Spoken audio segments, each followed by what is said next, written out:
Hi అండి, నమస్తే. Welcome to Telugu Thadaka. ఈరోజు వీడియోలో నిమిషాల్లో ఏ పండగకైనా చేసుకోగలిగే అటుకుల పాయసం ప్రసాదం చూపిస్తున్నాను. ప్రసాదంగానే కాకుండా ఎప్పుడైనా స్వీట్ తినాలనిపించినప్పుడు కూడా క్షణాల్లో చేసుకోవచ్చు. పిల్లలకు కూడా స్నాక్గా అప్పుడప్పుడు పెట్టచ్చు. చాలా హెల్దీ, తప్పకుండా ట్రై చేయండి.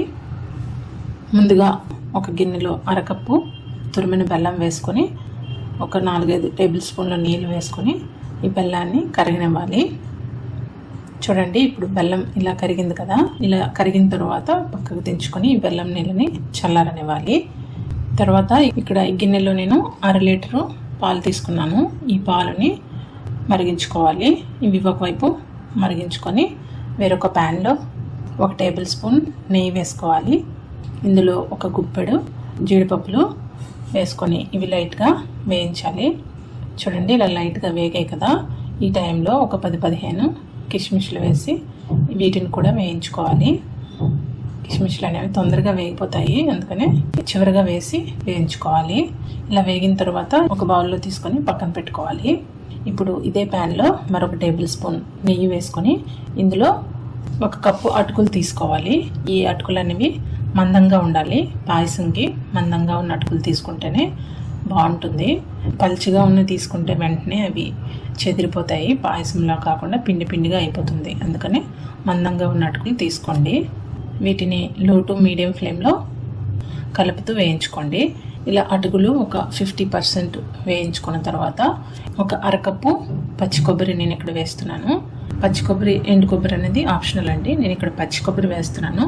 మీరు ఎండు కొబ్బరి వేసినట్లయితే నట్స్ వేయించాం కదా, జీడిపప్పులు, కిస్మిస్లు, అప్పుడే మీరు ఎండు కొబ్బరి కూడా వేయించుకొని పక్కకు తీసుకోండి. తర్వాత ఇక్కడ కొంచెం సేపు ఈ పచ్చి కొబ్బరి, అటుకులు వేగిన తర్వాత ముందుగా పాలుని వేడి చేసుకున్నాం కదా, మరిగించుకున్నాం. ఈ పాలుని ఈ అటుకుల్లో వేసుకోవాలి. నెమ్మదిగా వేసుకోండి. ఈ ప్యాన్ అనేది వేడిగా ఉంటుంది కదా, తుల్లే ఛాన్స్ ఉంటుంది. నెమ్మదిగా ఈ పాలు, వేడి పాలు కదా, నెమ్మదిగా కొద్ది కొద్దిగా వేసుకొని కలుపుకోవాలి. ఇలా వేడి పాలు వేసిన తర్వాత ఒక 2-3 నిమిషాలు ఉడికించుకుంటే సరిపోతుంది. ఇలా ఒకటి తీసి తుంచితే మీకు సాఫ్ట్గా అయిపోతుంది. ఈ టైంలో స్టవ్ ఆఫ్ చేసుకోవచ్చు, ఎక్కువ ఉడకనవసరం లేదు. ఇప్పుడు ఇందులో మనం ముందుగా వేయించుకున్న ఈ జీడిపప్పులు, కిస్మిస్లు వేసుకొని ఒక 1/2 టీ స్పూన్ యాలకుల పొడి, ఒక 3-4 యాలకులు దంచుకొని వేసుకోవాలి. ఈ టైంలో స్టవ్ ఆఫ్ చేసుకోవాలి. ఇప్పుడు మనం ముందుగా బెల్లం కరిగించుకొని పక్కన పెట్టుకున్నాం కదా, ఈ చల్లారిన బెల్లం నీళ్ళని వడకట్టి వేసుకుంటే సరిపోతుంది. మరి ఇంకా స్టవ్ ఆన్ చేయకుండా ఇలా మొత్తం ఒకసారి కలుపుకొని ఒక 5-6 నిమిషాల పాటు పక్కన పెట్టుకుంటే మనకి ఈ అటుకుల పాయసం అనేది రెడీ అయిపోతుంది. ఏ పండగకైనా ఈజీగా తొందరగా చేసుకునే పాయసం, చాలా రుచిగా ఉండే అటుకుల పాయసం రెడీ అయిపోయింది.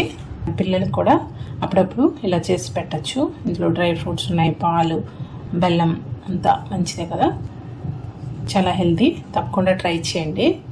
వీడియో నచ్చితే లైక్ చేయండి, షేర్ చేయండి, సబ్స్క్రైబ్ చేయడం మర్చిపోవద్దు. Thank you so much for watching. Bye.